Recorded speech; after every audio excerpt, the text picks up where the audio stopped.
Bulletin کے آغاز میں اہم خبر آپ کو دیں۔ وزیر اعظم عمران خان سے army chief general Qamar Javed Bajwa کی ملاقات ہوئی ہے۔ اس ملاقات میں ملکی امن و امان کی صورتحال پر تبادلہ خیال کیا گیا ہے۔ دہشت گردی کے خلاف جاری آپریشن پر بھی بات چیت ہوئی۔ مزید بات کریں گے بشیر چودھری سے۔ بشیر، بتائیے گا اس ملاقات کا حوال۔ جی بالکل، یہ بتایا ہے کہ وزیر اعظم عمران خان سے army chief general Qamar Javed Bajwa نے ملاقات کی ہے، اور اس ملاقات میں ملک کی مجموعی سیکیورٹی کی صورتحال، بیرونی خطرات اور سرحدوں کی صورتحال پر جو ہے وہ غور کیا گیا ہے۔ آرمی چیف نے ملک میں جاری سیکیورٹی آپریشنز اور اس کے ساتھ ساتھ مجموعی طور پر جو قومی سلامتی کی صورتحال ہے اس پر بریف کیا ہے۔ خطے میں جو امن کی اس وقت کوششیں جاری ہیں اس کے حوالے سے بھی آرمی چیف نے اب تک کی جو پیش رفت ہے اس بارے آگاہ کیا ہے، اور اس کے ساتھ کے علاوہ جو اس وقت ملک میں مسلح افواج کی ضروریات ہیں، جو مسلح افواج کو درکار وسائل ہیں، اس پر بھی تفصیلی تبادلہ خیال ہوا ہے۔ افغانستان میں جو جاری مفاہمتی عمل ہے اس پر بھی بات چیت کی گئی ہے، اور اس ملاقات میں اس بات پر فیصلہ کیا گیا ہے کہ پاکستان افغانستان میں جو مفاہمتی عمل ہے اس میں ایک سہولت کار کا کردار ادا کرے گا، اور افغان لیڈ اور جو افغان اون ریکنسلیشن پروسیس ہے اس کی حمایت کی جائے گی۔ ٹھیک ہے، ملکی سلامتی کے حوالے سے بات چیت ہوئی۔ بہت شکریہ بشیر چودھری اپڈیٹ کرنے کے لیے۔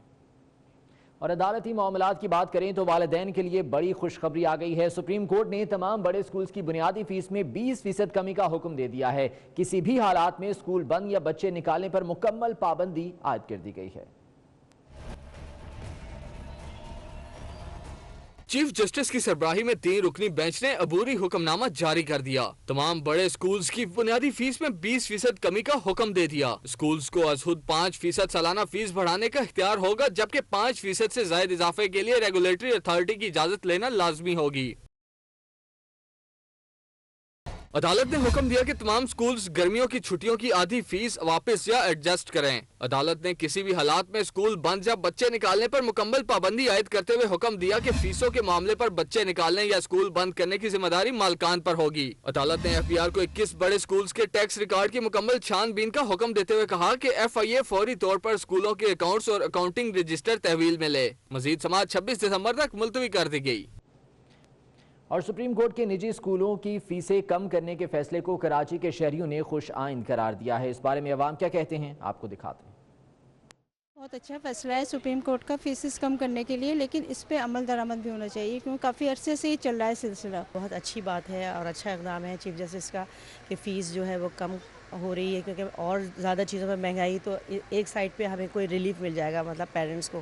یہ ایک اچھا انیشیٹو ہے پاکستان کے لیے، زیادہ بچوں کو اپرچونٹی ملے گی پڑھنے کے لیے، پیرنٹس کو بھی ریلیف ہوگا کہ ان کے اوپر سے سٹریس جتنا ہوتا ہے فیس دینے کا۔ بہت اچھا ہے بچوں کے لیے کہ فیس اگر کم ہے تو زیادہ سے زیادہ بچے پڑھیں گے۔ اسکولوں میں فیس کی کمی اچھی بات ہے کہ کم ہونی چاہیے، 5% جو ہے گڈ سائن، لیکن سمر جب ہالیڈیز ہوتی ہیں اس میں فیس نہیں ہونی چاہیے۔ سپریم کورٹ نے جو ہے وہ اسکولنگ کی فیسز کے حوالے سے جو ہے یہ ایک ایکشن لیا ہے، اس سے فائدہ ہوگا کافی پیرنٹس کو بھی اور اسٹوڈنٹس کو بھی۔ بچوں کی فیسوں میں کمی ہو جائے گی تو کافی ریلیف ملے گا۔ جو سپریم کورٹ نے فیصلہ لیا ہے ہمارے پاس اسکول فیس کو کم کرنے کا، I think that's a good initiative اور اچھا ایک قدم ہے۔ اور آل سندھ پیرنٹس ایسوسی ایشن نے سپریم کورٹ کی جانب سے نجی اسکولوں کی فیسوں میں کمی کے فیصلے کو خوش آئند قرار دیا ہے۔ اسی حوالے سے مزید جانیں گے، سجاد علی ہمارے ساتھ موجود ہیں۔ سجاد، ایسوسی ایشن کی جانب سے کیا کہا گیا اس بارے میں؟ جی بالکل، جس طریقے سے آج سپریم کورٹ کا ایک بہت بڑا فیصلہ سامنے آیا ہے کہ نجی اسکولوں کو جو ہے وہ سپریم کورٹ نے پابند کیا ہے کہ پرائیویٹ اسکول جو ہیں وہ صرف اور صرف 5% تک ہی جو ہے وہ فیسز بڑھا سکتے ہیں، اس سے زیادہ جو ہے وہ بڑھا نہیں سکتے، اور اگر اس سے زیادہ اگر ان کو بڑھانی ہے تو پھر ان کو جو ہے وہ محکمہ تعلیم سے جو ہے وہ رجوع کرنا پڑے گا۔ اس حوالے سے آل سندھ پیرنٹس ایسوسی ایشن کے جنرل سیکرٹری حمود جعفری ہمارے ساتھ موجود ہیں، ان سے پوچھیں گے۔ سر بتائیے گا آپ اس فیصلے کو کس طریقے سے دیکھتے ہیں؟ بسم اللہ الرحمن الرحیم۔ ہم اللہ کے حضور سربت سجود ہیں اور شکر گزار ہیں کہ آج وہ جدوجہد جو ہم 3 سالوں سے کر رہے تھے مسلسل، کبھی روڈوں پہ کبھی کورٹوں میں، الحمدللہ آج ہمارے حق میں وہ فیصلہ آ گیا جس کا ہمیں انتظار تھا۔ جو پہلے ہوا سو ہوا، اور آئندہ اب اسکول اپنی من مانی فیسوں جس طرح سے وہ آج سے پچھلے 10 سالوں میں کرتے رہے ہیں آئندہ وہ نہیں کر سکیں گے. پیرنٹس کے اوپر جو ایک تلوار لٹکتی رہتی تھی بجٹ کی, وہ الحمدللہ اب ان کو پتہ ہوگا کہ جتنی بھی فیس پڑھے اس کی یہ حد ہوگی, اس سے زیادہ فیس نہیں بڑھے گی, جس کے مطابق وہ اپنے بجٹ بنا سکیں گے, اپنے بچوں کو اچھی تعلیم دلا سکیں گے انشاءاللہ تعالی العزیز. اور اللہ تعالی سے پوری امید ہے کہ اس پہ عمل درآمد بھی ہوگا انشاءاللہ. بالکل, یہ تھے حمود جعفری جن کا یہی کہنا تھا کہ یہ بہت ہی ایک اچھا فیصلہ ہے جو کہ پاکستان کی تاریخ میں سامنے آیا ہے.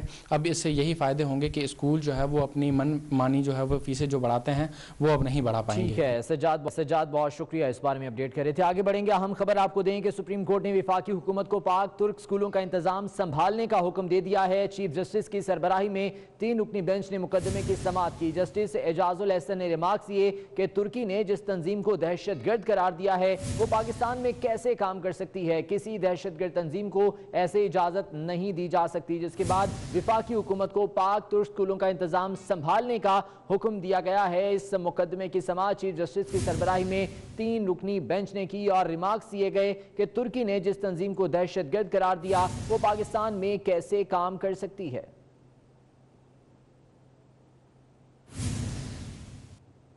اور ملتان میں ایم ڈی اے نے پرائیویٹ سکولز کو شہری آبادیوں سے منتقل کرنے کا نوٹس جاری کر دیا ہے. اسکول منتقلی نوٹس کے باعث لاکھوں بچوں کا مستقبل بھی داؤ پر لگ گیا ہے. پرائیویٹ سکولز ایسوسی ایشن کے سرپرست اعلیٰ جاوید اقبال کے ہمراہ ہمارے نمائندے گوہر رحمان موجود ہیں. ان سے مزید جان لیتے ہیں. گوہر, کیا موقف ہے ان کا؟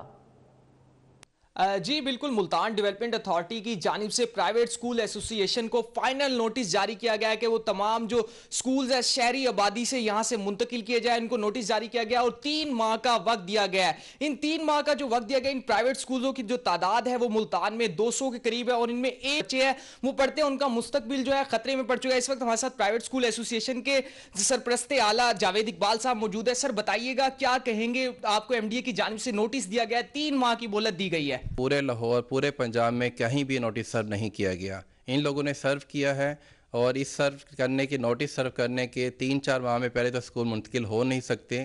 اور اگر ایسا ہوتا ہے تو یاد رکھیں ایک اسکول میں 4 سٹیک ہولڈر ہوتے ہیں, اس میں اونر بھی ہیں, اس میں ہزاروں کی تعداد میں اس میں ٹیچرز اور میل فیمیل ٹیچرز بھی ہیں, بچے بھی ہیں, پیرنٹس بھی ہیں, اور اس کا کوئی آلٹرنیٹ بھی نہیں ہے. ہم کہاں جائیں؟ ہم آج تک ایجوکیشن زون پر ملتان میں نہیں بن سکا. انڈسٹریل زون بن گئے ہیں, ہر جگہ بنتے ہیں, ایجوکیشن زون بننے چاہیے, کوئی پراپر سپیس ملنی چاہیے, پراپر ٹائم ملنا چاہیے.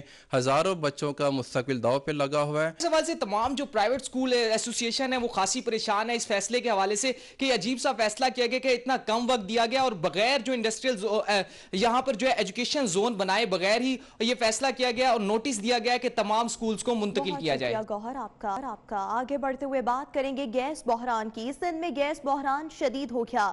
شہر قائد میں سی این جی کی بندش کے باعث آج بھی پبلک ٹرانسپورٹ سڑکوں سے غائب رہی. سکولز, کالجز اور دفاتر جانے والے بس سٹاپس پر انتظار کرتے رہے.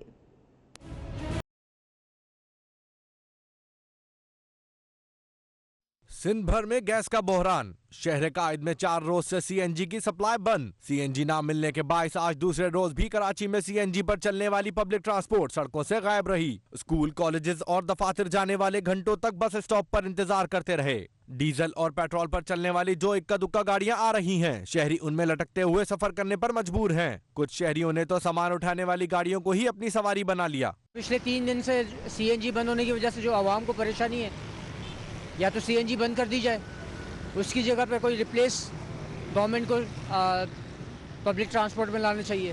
سی این جی کا یا تو مسئلہ ہو یا انہیں گاڑیوں کو ڈیزل پہ لایا جائے. جو بھی مسئلہ ہے تو گورنمنٹ کا ہے نا. سی این جی نہ ہونے کے باعث رکشہ ڈرائیورز بھی کافی پریشان. کہتے ہیں سواری ڈیزل اور پیٹرول کے ریٹ پر چلنے کے لیے تیار ہی نہیں ہوتے. پیٹرول پہ چلا رہے ہیں, 100 روپے لیٹر پیٹرول ہے. بچہ سواری کو بولو پیسے تو سواری دیتی نہیں ہے. عوام بھی پریشان, ہم بھی پریشان ہیں, کیا کریں. پیٹرول پہ پیسنجر پیسے نہیں دیتے. اب ایک سواری ہے 100 روپے, اب 3 تلوار جا رہی ہے 100 روپے. 100 روپے میں کہاں ہوگا. سندھ بھر میں گزشتہ 5 روز سے گیس کا بحران ہے, جس کے باعث گزشتہ 4 دن سے سی این جی سیکٹر کو گیس کی سپلائی بند ہے. گزشتہ روز بھی سی این جی ایسوسی ایشن اور سوئی صدرن گیس کمپنی کے حکام کے درمیان مذاکرات ہوئے, لیکن کوئی نتیجہ نہیں نکل سکا تھا. کیمرہ مین شوکت علی کے ہمراہ حبیب خان, 24 نیوز, کراچی.